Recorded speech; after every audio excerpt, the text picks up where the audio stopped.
start blasting. And after about 10 summons a spirit that would jump out into the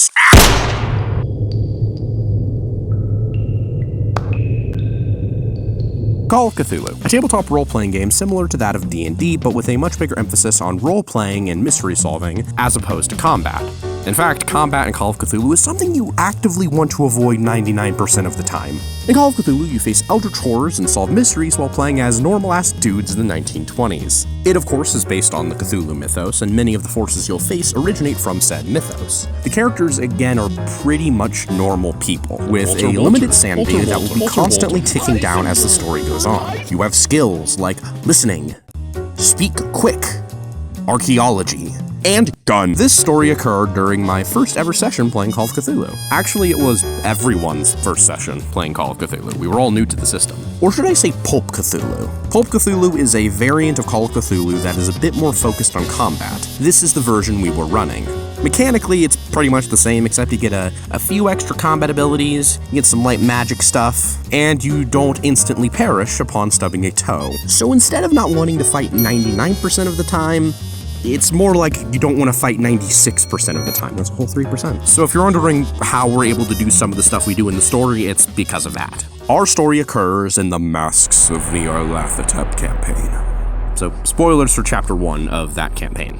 And for us, we have not finished it. Also, all custom art of our characters was done by Ugly Organist. Check out their Instagram in the description. Our cast of characters are Dr. Evelyn Woods, a very wealthy antiquarian from England. She has rats, cats, as well as the ability to summon small spirits. She does not know how to talk to people, but is very knowledgeable on the occult. Valerie Martin, a fiction author from New York, loves puzzles and ciphers, has a cat, and is fairly quiet. She doesn't know how to talk to people, but does have light telekinetic abilities. And my character, Jeremiah Parmesan, a poor Boston boy with a large family that he is constantly working in order to support. He loves his ma and stubbornly doesn't believe in the occult. He doesn't know how to talk to people, but he does know how to use a gun. I came up with his last name during a very spiteful conversation about Biggie Cheese and D. Winchester. The session started with our characters visiting our common friend Jackson Elias. We opened the door to see a bunch of naked men. I saw the scene and deadass assumed we walked in on a gay orgy. Valerie gets stabbed, we have a scuffle, I bash some dude's head in with a baseball bat, a random drawer is thrown into traffic, and one of the dudes jumps off a 7-story building and turns to meat. Woods witnesses this and takes our first instance of sanity damage. Most of the dudes escape, but other than a stab wound, it wasn't too bad. We check on oh, he's dead. Fuck. Woods identifies that these dudes are part of some Kenyan cult. We explain what happened to our cop friend, Pooh.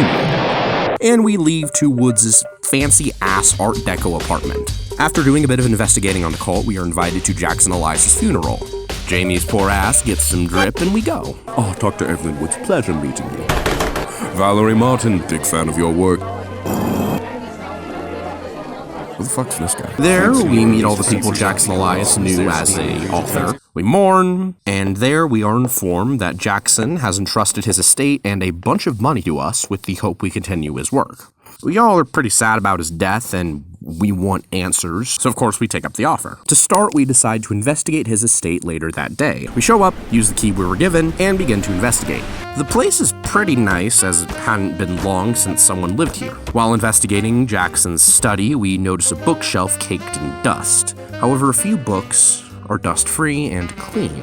Woods analyzes the books, while Valerie discovers several photos. Me and her analyze the papers. And I mean that literally, as our goated DM actually gives us physical notes and photos that we analyze and keep in a big evidence folder. It's super cool and makes the roleplay feel 10 times as immersive. It's so cool, man. And as we're looking at the photos, I think, wait, did we lock the door? No one knows. I walk down the stairs. The door wasn't locked. I lock it and begin heading up back to Jackson's study when I hear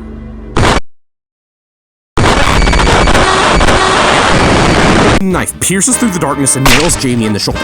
Jamie sprints up the stairs as 2 more daggers miss him and stab him in the wall. He runs into the room. We're getting attacked. I'm gonna pull out the knife. Don't pull the knife out. Just leave that in. We barricade the door, break the window, and jump out into the snowy backyard as the people attacking us start chopping down the door. We stick the landing and start sprinting through the neighborhood. As we run, we look behind us and see a small horde of cloaked figures chasing us. We are able to sprint to the street, and good news, we see a police cruiser in the distance. I feel a piercing pain in my shoulder as the cop shoots me in my other shoulder. We think, oh shit. I grab some random shit on the ground and take a swing at the cops. Valerie's able to use her telekinesis to knock it out of his hands. Another shot passes by Valerie because there's another cop in the back seat. We think, oh shit, it booked it through the neighborhood. We run in between a house and a fence as the cop car chases us down. It catches up and tries to run us over. We roll. Valerie's able to get out of the car's way. Jamie and Woods aren't. The car plows toward us. However, Woods summons a spirit to yank the steering wheel in the other direction, and we look inside the car and see both the dudes in the car ripped apart by the wood of the house. We all take sanity damage. Okay. There should be a shotgun in the trunk of the car. Okay, I'll get it.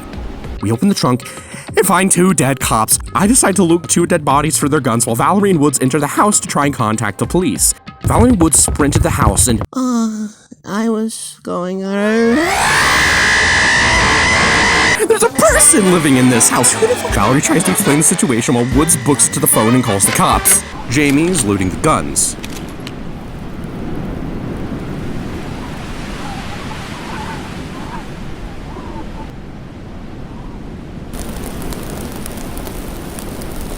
Hey, that's me. I bet you're wondering how I got into this situation. I get shot in my other shoulder again. Ugh! I dive for cover and just start blasting in that direction as Woods reaches the phone and puts in 911. Hey, the fuck's in my house! There's a man here too, with a gun. More explanations are attempted to be given by Valerie. The man takes a shot at Woods. Woods jumps into cover to avoid it, while holding the phone.